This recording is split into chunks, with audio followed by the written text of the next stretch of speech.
में आपका फिर से एक बार स्वागत है। बहुत सारे कॉल आए हैं विज्ञान के लिए। मैंने विज्ञान का वीडियो बनाया था, लेकिन उसमें बहुत लोगों को परेशानी है कि सर टेक्स्ट नहीं दिख रहा है, जो भी टेक्स्ट है। इसलिए मैं उस वीडियो को डिलीट करके दोबारा वीडियो बना रहा हूँ।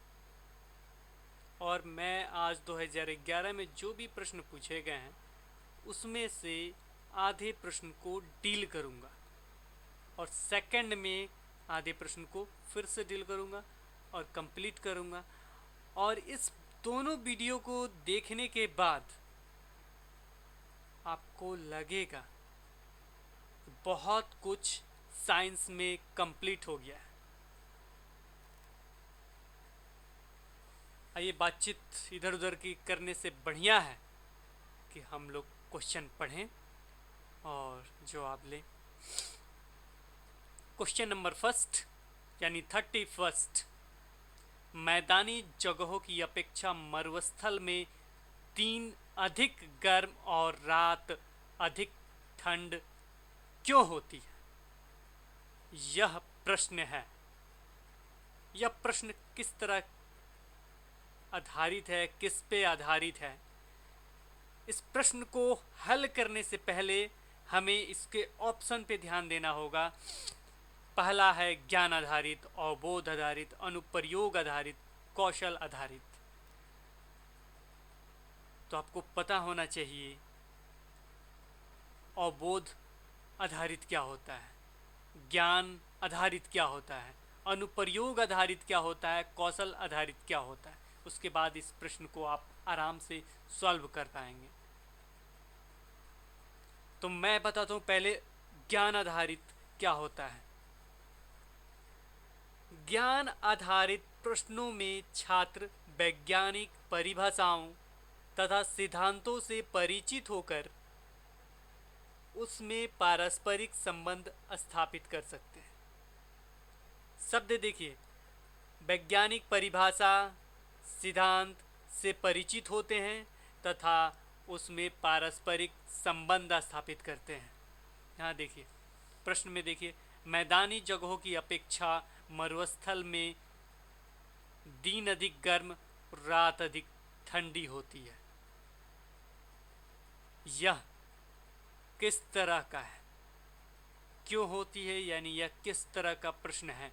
तो ये प्रश्न है ज्ञान आधारित, क्योंकि दो में ये संबंध स्थापित कर रहा है। अब आते हैं अवबोध आधारित। ये 2011 में है। देखिए, दो दो क्वेश्चन है एक ही साथ, 31, 34। ये अवबोध आधारित है। तो इसको समझना बहुत ज़रूरी है। अगर आपके पास ब्लूम टैक्सोनॉमी होगा, जो मैंने ग्रुप में प्रोवाइड कराया है, तो आपके लिए बहुत उपयोगी होगा। लेकिन आप ग्रुप में आने के लिए रिक्वेस्ट नहीं भेजें, क्योंकि मैंने नए लोगों के लिए ग्रुप क्लोज कर दिया है। तो ये अवबोध क्या होता है? अवबोध आधारित। अवबोध में होता क्या है? ज्ञान का विश्लेषण, वर्गीकरण, स्पष्टीकरण होता है। जो बच्चे के पास दृष्टिगोचर होता है ज्ञान का, उसका विश्लेषण करता है, वर्गीकरण करता है, स्पष्टीकरण करता है, तो समझिए वो अवबोध होता है। यहाँ देखिए ऑप्शन में क्या दिया रहा है, छात्र भोजन के मुख्य अवयवों की सूची बना सकते हैं। यह शिक्षण के किस उद्देश्य को इंगित करता है? सूची यानी वर्गीकरण करना, तो ये किसको करता है? अवबोध को।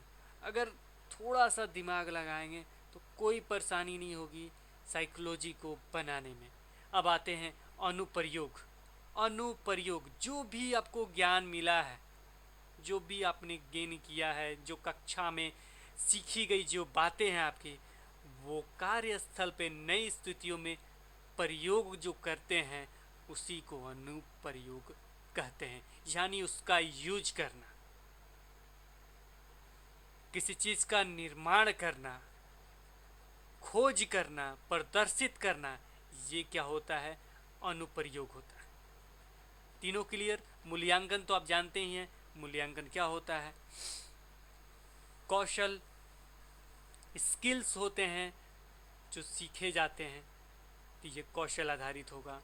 मूल्यांकन जो भी आपने सीखा उसका जब अचीवमेंट निकालते हैं तो मूल्यांकन होता है। दोनों क्लियर? कोई इसमें से कन्फ्यूजन हो तो मुझे कमेंट बॉक्स में ज़रूर बताएं। आप ऑप्शन को ज़रूर, चारों ऑप्शन ज़रूर टच करें। किसी भी क्वेश्चन का अगर उसको टच करते हैं तो 2011 का पूछा हुआ ये क्वेश्चन है, तो 2011 में जितने भी ऑप्शन है अगर टच करते हैं तो समझिए कि आपका त्रिनेत्र खुला हुआ है और आप ज़्यादा से ज़्यादा मार्क्स गेन करेंगे। ये चारों ऑप्शन को टच आप कब कब कर सकते हैं? जब आप एक्स्ट्रा ऑर्डिनरी हो जाते हैं, यानी उसमें पूरा मिल जाते हैं, वो समझ जाते हैं, वो प्रयोग करना चालू कर देते हैं, तो आप ऐसा कर पाते हैं। ये जो क्वेश्चन है 31, ये 31 में ऐसा भी क्वेश्चन आ सकता है कि मैदानी जगहों की अपेक्षा मरुस्थल में दिन अधिक गर्म होता है या ठंडा? दिन में अधिक गर्म होता है या ठंडा? मरुस्थल क्या होता है? मरुस्थल आपका बालू वाली ज़मीन होती है, उसके बारे में बोला गया। मैदानी जगह क्या होता है? यानी स्थल जो हम लोग रहते हैं अभी, इस तरह के स्थल जहाँ मिट्टी होती है। तो दोनों में अधिक दिन में कौन सा गर्म होता है? तो बालू गर्म होता है। तो इस तरह का भी प्रश्न आता है। रात में अधिक ठंडी कौन होती है? तो मरुस्थल ही होता है अधिक ठंडी, क्योंकि वो सोखता है, सोख के अपने पास रखता है मरुस्थल। ठीक है, तो आगे बढ़ते हैं। कुछ इससे संबंधित एक और क्वेश्चन सीटेट में आया था, वो था आपका थल समीर और समुद्री समीर। थल, किसी भी क्वेश्चन को हल करते समय उसको तोड़िए। थल मीन्स क्या होता है? भूमि। समीर मीन्स हवा। तो थल समीर किसे कहते हैं? तो रात से सुबह तक स्थल की ओर से ठंडी वायु समुद्र की ओर बहती है, तो उसे हम थल समीर कहते हैं। यानी जब स्थल, रात में क्या होता है? रात से सुबह तक स्थल की ओर से ठंडी हवा समुद्र की ओर बहती, यानी स्थल की ओर से बह रही है, तो समझिए वो थल समीर होता है। और ये कब होता है? तो ये रात के समय होता है। आपने कभी देखा है बीच पे शाम के समय लोग जाते हैं? बीच मतलब जो समुद्र के किनारे होता, वहाँ शाम के समय लोग जाते हैं। क्यों जाते हैं? या दिन के समय जाते हैं? कभी सोचा आपने क्यों जाते हैं? इसका भी एक साइंटिफिक कारण है। किसी भी प्रैक्टिकल रूप से जो आपको दिखता है उसके बारे में सोचिए, क्यों ऐसा होता है, क्यों ऐसा लोग करते हैं। सबके पीछे एक साइंस छुपा हुआ है। ये क्यों जाते हैं लोग वहाँ पे शाम के समय? शाम के समय इसलिए लोग वहाँ जाते हैं। कहाँ? समुद्र के किनारे। क्योंकि वो प्रभाव होता है किसका? समुद्री समीर का। ये मैं बुक से पढ़ा रहा हूँ, ये सीटेट में भी पूछा हुआ है और ये बीटीसी के बुक में भी है, कक्षा 7 में भी। पेज नंबर अगर आप 48 देखते हैं बीटीसी के बुक में मिल जाएगा। मैं फुल्ली बीटीसी पे वीडियो बनाऊंगा, आप वेट कीजिए, आपको कहीं जाने की ज़रूरत नहीं होगी, मैं हूँ ना। तो मैं बता रहा था समुद्री समीर के बारे में कि लोग क्यों जाते हैं बीच में। किसी चीज़ को देखिए, उसमें कारण ढूंढिए, क्यों जाते हैं वहाँ लोग। समुद्री समीर के कारण। तो समुद्री समीर में होता क्या है? वो दिन में समुद्र की ओर से आने वाली हवा स्थल की ओर बहती है, उसी को हम लोग समुद्री समीर कहते हैं।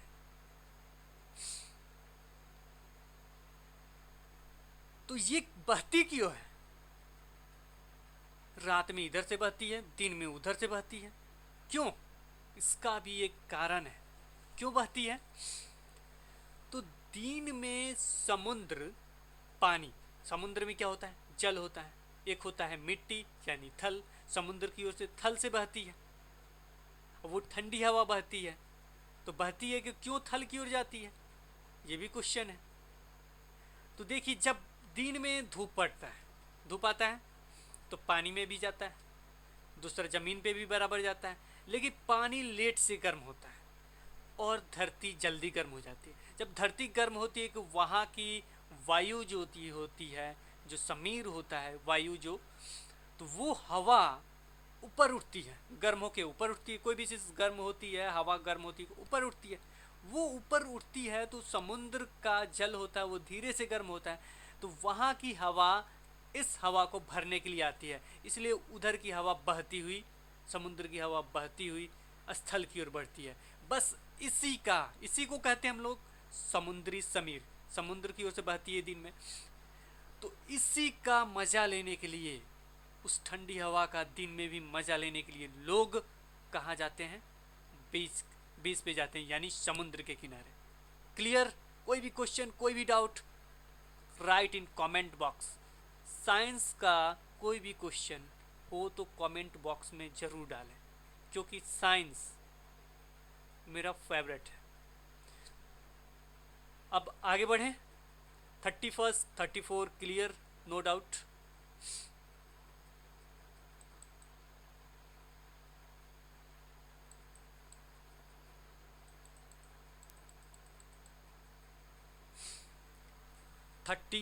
स्वनिर्मित उपकरणों द्वारा। स्वनिर्मित का मतलब क्या होता है, उपकरण क्या होता है? स्वनिर्मित, स्वयं के द्वारा निर्मित, जो हम बनाते हैं।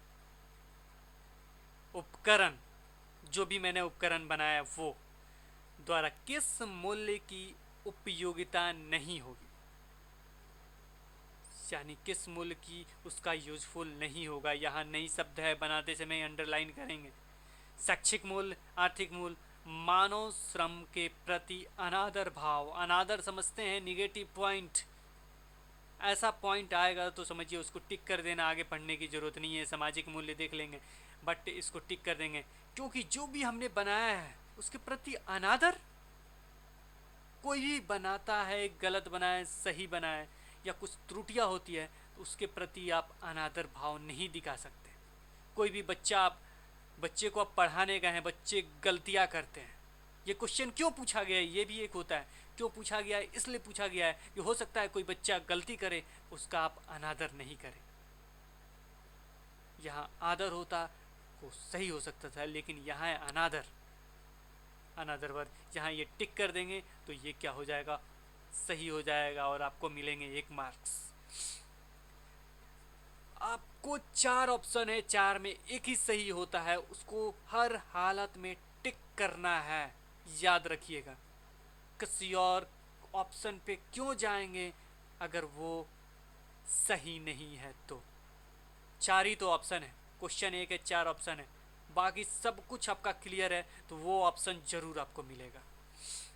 सतत एवं व्यापक मूल्यांकन। सतत और व्यापक मूल्यांकन के बारे में बताया है मैंने। सतत मतलब नियमित रूप से मूल्यांकन करना का विज्ञान शिक्षण में मुख्य उद्देश्य। विज्ञान शिक्षण हो सकता है, हिंदी शिक्षण हो सकता है, कोई भी शिक्षण हो सकता है, उसमें मुख्य उद्देश्य क्या है, तो उसमें निदानात्मक होता है। अगर किसी चीज़ का निदान चाहिए तो निदानात्मक होता है। अगर कोई समस्या है तो उपचार कर सकते हैं उसका। अधिगम का विस्तार भी करना है तो यहाँ क्या होगा, ऑप्शन उपरोक्त सभी हो जाएगा।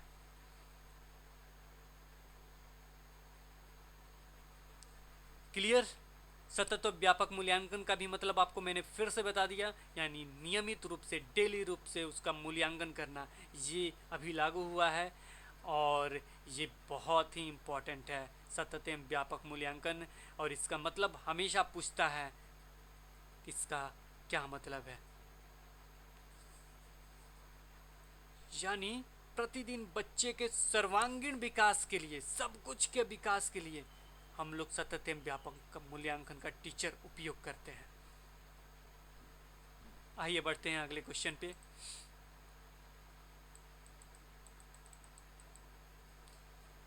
निम्न में विज्ञान की कौन सी प्रकृति है? विज्ञान यानी साइंस की कौन सी प्रकृति है? इसको सॉल्व करने से पहले मैं आपसे पूछता हूँ, विज्ञान है क्या? साइंस साइंस में होता क्या है, साइंस में करते क्या हैं, बच्चे क्या करते हैं, क्या पढ़ते हैं उसमें, तो आपके पास यही आएगा कि सर एक प्रक्रिया होती है, एक प्रोसेस होता है, और उसके प्रोसेस होने के बाद कुछ हमें मिल जाता है, यही तो साइंस है। लोग ब्रिज पे क्यों गए, उसका साइंटिफिक कारण क्या है, क्यों गए, क्योंकि वहाँ एक प्रोसेस हुआ, रिजल्ट के रूप में हमें ठंडी हवा मिली। ये वही है, उसी से संबंधित क्वेश्चन है। इसमें क्या है, निम्न में से विज्ञान की कौन सी प्रकृति है, तो वो एक प्रक्रिया भी होती है और परिणाम भी होता है, यानी रिजल्ट भी मिलता है। इसमें कुछ डाउट है आपको? कुछ डाउट नहीं, मारिए सी। ये क्वेश्चन 2011 में पूछे गए हैं और आप देख रहे हैं हिंदी क्लब। और प्लीज़ व्हाट्सएप पे आप ग्रुप में शामिल होने के लिए मैसेज नहीं करें, क्योंकि मैंने उसको क्लोज कर दिया है नए लोगों के लिए। फुल हो गए हैं सीट, और मैं 2 ग्रुप नहीं बना सकता, क्योंकि खुद मेरे पास बहुत कम समय रहता है।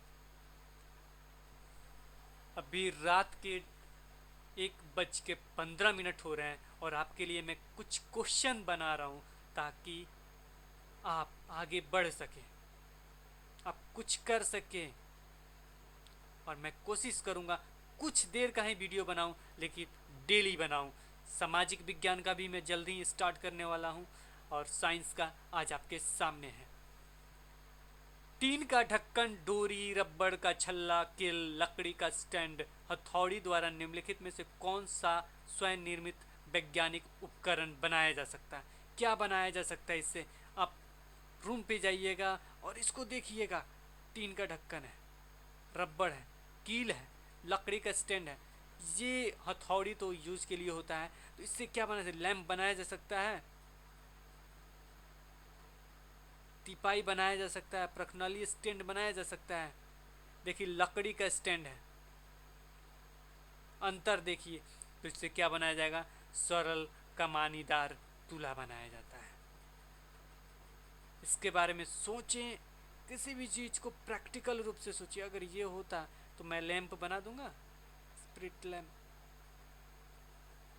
कुछ सोचेंगे तो आपको रिजल्ट जरूर मिलेगा। तो ये क्वेश्चन तो दोबारा नहीं आएगा, बट इसको समझ लीजिए, अगर इससे संबंधित ऐसा कोई क्वेश्चन आएगा तो आप उसके बारे में सोचें, उससे क्या हम बना सकते हैं, वो मिलेगा तो।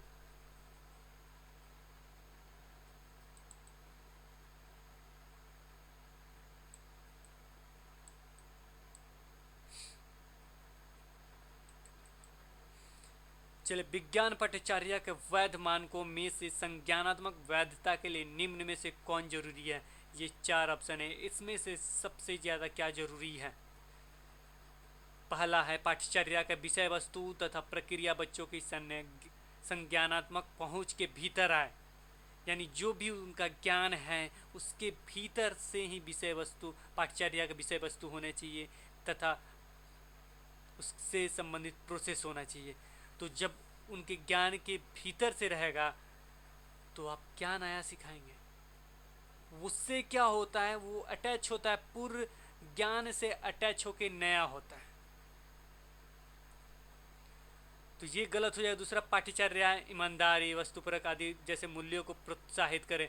अब साइंस की बात कर रही है, उसमें ईमानदारी, वस्तुपरक आदि जैसे मूल्यों को प्रोत्साहित करें, तो ये भी ऑप्शन थोड़ा सा सही होते हुए लेकिन साइंस की बात पे आता है तो लगभग सही नहीं होगा। ऑप्शन नंबर 3, विज्ञान के बच्चों के, देखिए यहाँ देखिए दोनों में विज्ञान यूज नहीं किया, लेकिन 2 में विज्ञान यूज किया है। तो मैं दोनों विज्ञान को पहले पढ़ूंगा क्योंकि विज्ञान से संबंधित है, और इसी दोनों में से ऑप्शन एक सही होगा। देखते हैं कौन सा होगा। तो नीचे वाला मैं पढ़ता हूँ, विज्ञान की पाठ्यचर्या एक ऐतिहासिक दृष्टिकोण के साथ जानकारी दें। यहाँ केवल लेक्चर देने की बात करती है। जब भी मैंने बोला है लेक्चर की बात हो तो वो ऑप्शन लगभग गलत होता है, अगर दूसरा कोई अच्छा सा ऑप्शन नहीं हो तो और ऑप्शन पढ़ते हैं। मैं विज्ञान को बच्चों के स्थानीय और वैश्विक दोनों के बृहद, स्थानीय और वैश्विक दोनों के बृहद पर्यावरण के संदर्भ में रखा जाए। देखिए ये वातावरण के संदर्भ में रखने की बात करता है प्रैक्टिकल रूप से, तो मुझे प्रैक्टिकल ही चाहिए, यानी ऑप्शन ये सी सही हो जाएगा।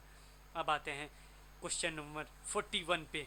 निम्न में से कौन सा विटामिन जल में घुलनशील नहीं है? तो इसका मैं पहले से भी बता चुका हूँ, जल में कौन घुलनशील नहीं है। तो जल शरीर में जल क्या होता है? बहुत ज़्यादा होता है, सब कोई जानता है। ऐसे भी धरती पे बहुत ज़्यादा जल है। तो जल में जो ज़्यादा है, मैं याद करने का ट्रिक बता रहा हूँ कि कैसे आपको याद होगा। तो जल जो बहुत ज़्यादा है तो इसमें मात्र दो घुलते हैं। वो कौन कौन दो घुलते हैं? बी और सी। बी और सी विटामिन इसमें घुल जाते हैं। तो इस पे एक और ऑप्शन आता है, तो वसा में कौन घुलनशील होंगे? तो वसा में कौन होंगे? एडीके। एडीके होंगे वसा में घुलनशील। और बीसी किस में होंगे? जल में घुलनशील होंगे। तो ये पूछ रहा है जल में घुलनशील कौन नहीं है? तो यहाँ ए है, क्योंकि एडीके वसा में घुलनशील होते हैं। अब विटामिन की बात आ जाए तो सबसे पहले हम विटामिन को भी जान लेते हैं, क्योंकि मैंने बताया कि जो भी ऑप्शन आएगा उसको हम डीपली रूप से समझते चले जाएंगे कि हमें कोई परेशानी नहीं हो। तो मैं सबसे पहले एडीके के बारे में बताता हूँ कि वो विटामिन का पूरा नाम क्या है, स्रोत क्या है और उससे होने वाले रोग क्या होते हैं। तो रोग जो क्लास 6 में है उन रोगों को मैं बता देता हूँ। हो सकता है बीटीसी के बुक से अगर कोई रोग का क्वेश्चन आए तो आपको वो चीज़ याद रहेगा, और मैं उसको याद करने का ट्रिक भी बता देता हूँ। विटामिन ए जो होता है गाजर से, गाजर समझते हैं ना, गाजर खाने से दूर, गाजर खाने से ज़्यादा ये अगर आप गाजर खाते हैं तो विटामिन ए की कमी नहीं होती है। और ये भी क्वेश्चन आ सकता है कि विटामिन ए अधिक मात्रा में कहाँ पाई जाती है शरीर में? तो किस अंग में पाई जाती है? तो यकृत में पाई जाती है। कहाँ पाई जाती है? यकृत में पाई जाती है शरीर के अंग में। तो विटामिन ए से कौन सा रोग होता है? रतौंधी होता है। रतौंधी का मतलब समझते हैं? रात में अंधेरे में कम दिखाई देना, कभी कभी पूरी तरह से नहीं दिखाई देना। लोग गांव में यूज करते हैं इसको को रतौंधी हो गया है। तो आप उसे प्रैक्टिकल रूप से, साइंस के रूप से सोचेंगे तो ये क्वेश्चन आपको याद करने की जरूरत नहीं पड़ेगी। आप उसको कहेंगे रतौंधी हो गया है। बच्चे कहते भी हैं रतौंधी हो गया है। तो किस लिए हुआ है रतौंधी? ये क्वेश्चन बनता है साइंस के स्टूडेंट के लिए। अगर इस तरह से वातावरण में देखेंगे बहुत सारे क्वेश्चन पड़े हुए हैं, अगर उसको साइंस रूप से क्यों शब्द लगाएंगे तो बहुत सारे क्वेश्चन खुद ब खुद क्लियर हो जाते हैं। तो उसमें क्या होगा? विटामिन ए की कमी से होता है।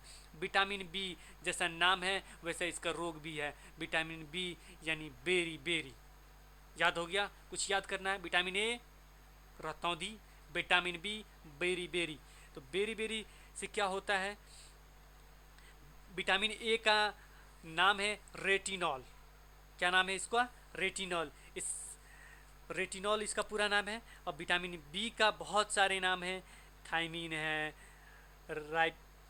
राइबोफ्लेविन है, विटामिन 12 देखा जाए तो साइनोकोबाल एमीन है, विटामिन बी 9 देखा जाएगा फोलिक अम्ल है। ऐसे बहुत सारे विटामिन बी के बहुत सारे हैं, 7 हैं टोटल विटामिन बी के। तो विटामिन बी में बुक में दिया है बेरी बेरी, जो बीटीसी का बुक है। तो बेरी बेरी में क्या होता है? दुर्बल पेशियां और काम करने की ऊर्जा में कमी हो जाती है। यानी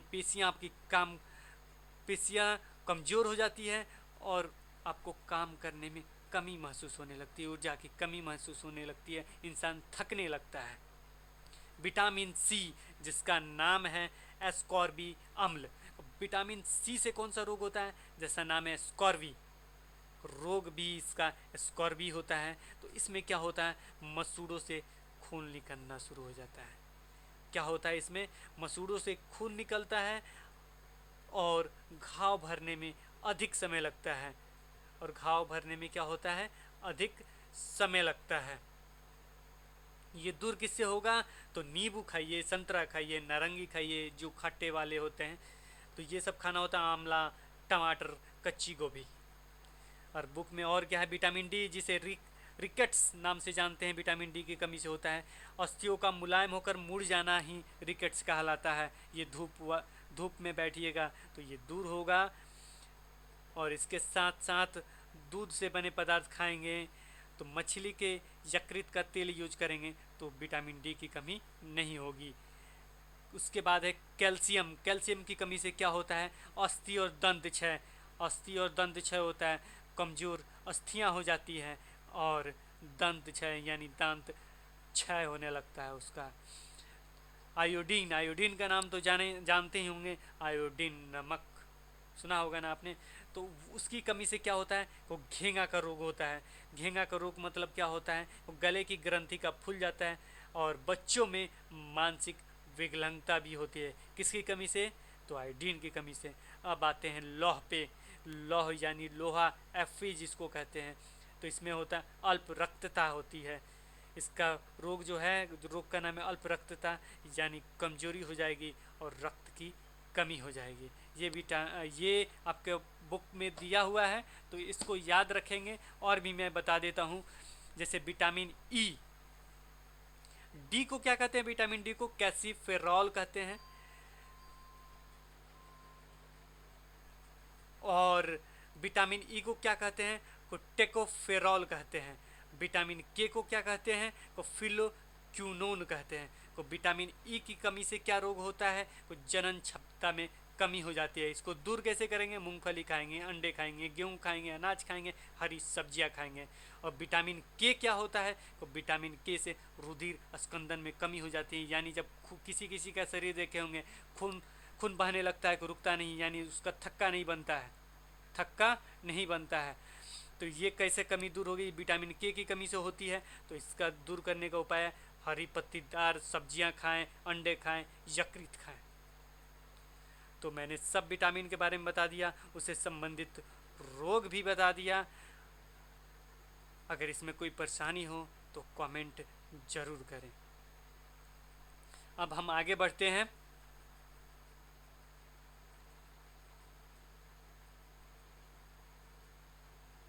और अगर शरीर में थक्का जल्दी नहीं बनता है तो वहाँ एक और यूज किया जाता है जिसे हम फिटकिरी कहते हैं।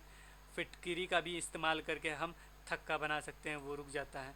तो आगे चलते हैं। देखिए, शरीर के किस अंग में विटामिन ए की अधिक एकत्र होती है? अधिक एकत्र होती है किस में होती है? यकृत में। मैंने बताया है, मैं इसको यकृत को अगले दिन पढ़ाऊँगा और इसका अच्छा एक वीडियो बनाऊँगा जिसमें मैं सब कुछ इंक्लूड करूँगा, ग्रंथियाँ वगैरह, और उसमें पाचन शक्ति, कैसे पाचन होता है, कहाँ से शुरू होता है, उसमें जीभ, दांत वगैरह सब कुछ बता दूंगा। जीभ कितने प्रकार, जीभ में कहाँ कहाँ होता है, जो दांत कितने प्रकार के होते हैं, रदनक क्या होता है, कृतंक क्या होता है, इस सब के बारे में बताऊंगा। ये 42, तब तक मैं इधर का क्लियर कर देता हूँ। अगले दिन से मैं 42 से बताऊंगा, इसको ख़त्म कर देने के बाद। आइए जानते हैं। अनुसंधान या खोज विधि के जन्मदाता थे, वो कौन थे? आर्मस्ट्रॉन्ग थे। कौन थे? आर्मस्ट्रॉन्ग। आर्मस्ट्रॉन्ग इस विधि का प्रमुख आर्मस्ट्रॉन्ग के विधि का प्रमुख उद्देश्य बालकों में खोज की प्रवृत्ति का उदय करना है। खोज की प्रवृत्ति का उदय करना है। यह विधि बालक को स्वयं करके सीखने के लिए प्रेरित करती, स्वयं करके सीखने के लिए प्रेरित करती ये विधि। कौन? अनुसंधान विधि। ये किसके जन्मदाता हैं? और आर्मस्ट्रॉन्ग। करके सीखने, ये बात आती है तो मैं इसके बारे में और कुछ बता दूं। प्रगतिशील शिक्षा का नाम सुना होगा आपने, जो बाल केंद्रित है। प्रगतिशील शिक्षा, जिसके प्रतिपादक कौन थे, जन्मदाता कौन थे? कर्नल पार्कर थे। लेकिन इसमें बढ़ावा किसने दिया था? तो जॉन डीवी ने। याद रखिएगा, जन्मदाता थे कर्नल पार्कर, लेकिन इसको बढ़ावा किसने दिया था? John Dewey. यानी विकास किसने किया था? जॉन डीवी ने किया था। दोनों पूछ सकता है, क्वेश्चन जरूर आएगा। प्रगतिशील क्या होती है? कोई इसमें दो चीज़ पे बहुत महत्व दिया गया था, रुचि और प्रयास पे। और इस ये एक बाल केंद्रित है। बाल केंद्रित का मतलब जानते ही हैं आप। बाल केंद्रित मतलब बालक को केंद्र में रख के शिक्षा देना, और इसी में उपयोग किया गया है स्वयं करके सीखने की प्रक्रिया का, उसी पे बल दिया गया है। इससे पहले क्या होता था, रटने पे बल दिया जाता था, लेकिन इसके बाद स्वयं करके सीखने पे बल दिया जाता है। तो इसको भी याद रखें, हो सकता है ये क्वेश्चन आ जाए।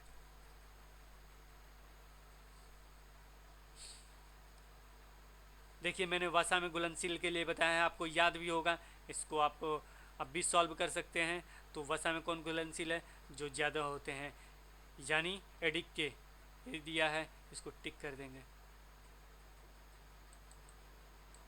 और देख लीजिए सब बी है, तो ऐसे भी आप ये करेंगे तो ए को मार सकते हैं। एक विज्ञान शिक्षक छात्रों में वैज्ञानिक दृष्टिकोण का विकास करना चाहता है, निम्न में से कौन सा उपाय अधिक महत्वपूर्ण होगा, इसमें कौन सा उपाय होगा जो अधिक महत्वपूर्ण होगा।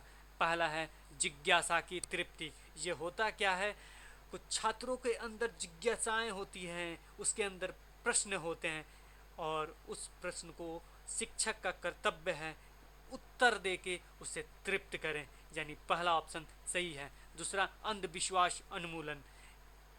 समाज में बहुत सारे अंधविश्वास फैले हुए हैं, उन्हें दूर करने का प्रयास भी करना चाहिए, यानी ये भी ऑप्शन सही है। जब दो ऑप्शन सही है तो तीसरे को मार देना चाहिए। लेकिन तीसरा ऑप्शन भी पढ़ते हैं, विज्ञान साहित्य का अध्ययन।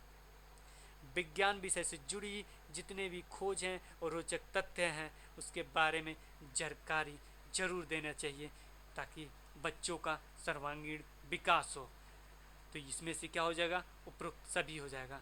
अब लास्ट क्वेश्चन आज के लिए मैं पढ़ता हूँ, क्योंकि इसके बाद मैं फिर से अगला वीडियो बनाऊंगा अगले दिन।